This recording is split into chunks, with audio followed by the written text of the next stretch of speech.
Siyempre may mensahe po tayo sa depensa. Yan na ba yung best nyo? Parang galingan nyo pa na onte. Kasi even if they had raised document discrepancies on Cross, it did not diminish the threat itself. Hindi ba? Ang pinag-uusapan pa rin po natin dito, yung pong banta ng pangalawang Pangulo, sa House Speaker, at sa First Lady. So hindi ho nagbabago yun. Tuloy pa rin ho yun. Ibig sabihin, kahit pag-usapan ho natin araw-araw, sino ba yung pagkakaiba ho ng mga docket number ng pong Department of Justice document, no? Hindi nagbabago yung fact na mayroong nagbanta, mayroong pagbabanta, at mayroon pong pinagbantaan. So, pasok pa rin po sa banga yung pong teorya ng prosecution na meron pong aktwal na pagbabanta laban sa Pangulo at kanyang pamilya that rise to a level of an impeachable offense. Tutuloy pa rin ho yun. So, we'll let them nitpick on all of these documents, no problem.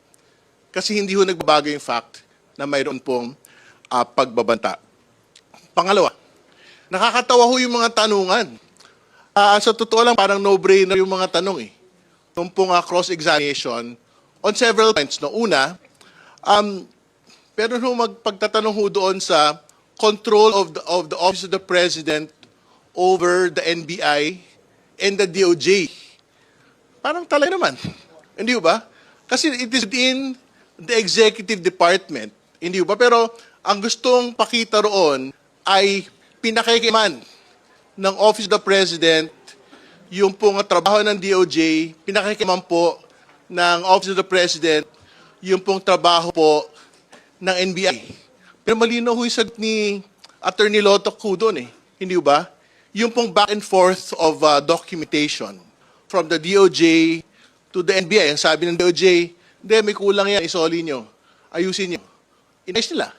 Hindi ba? So meron hong subsequent submission to the DOJ. So basically, yung pong objectives of us relating to that, na parang inutusan ng Pangulo, ang tawag nga ni Attorney Vinluan doon, kay BBM, di ba? Magpapakita ho talaga yun na they are basically grasping at straws in conducting the cross. Yun yung unang punto on the questions. But secondly, may mga tinatanong din ho doon, ano, na is the NBI's recommendation binding on the court, binding on the DOJ? Obviously not. Hindi ba?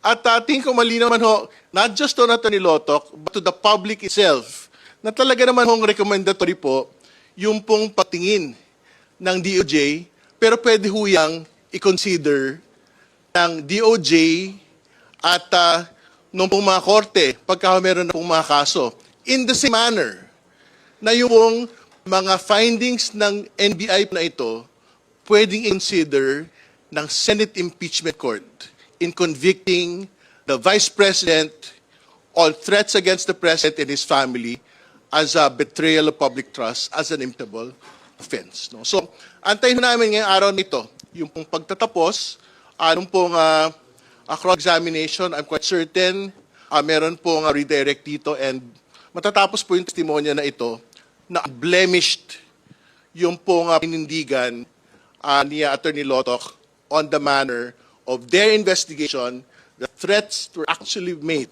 by the Vice President against the President and his family. So yun po muna, binubukas po namin yung hapag para sa mga tanong. Bago po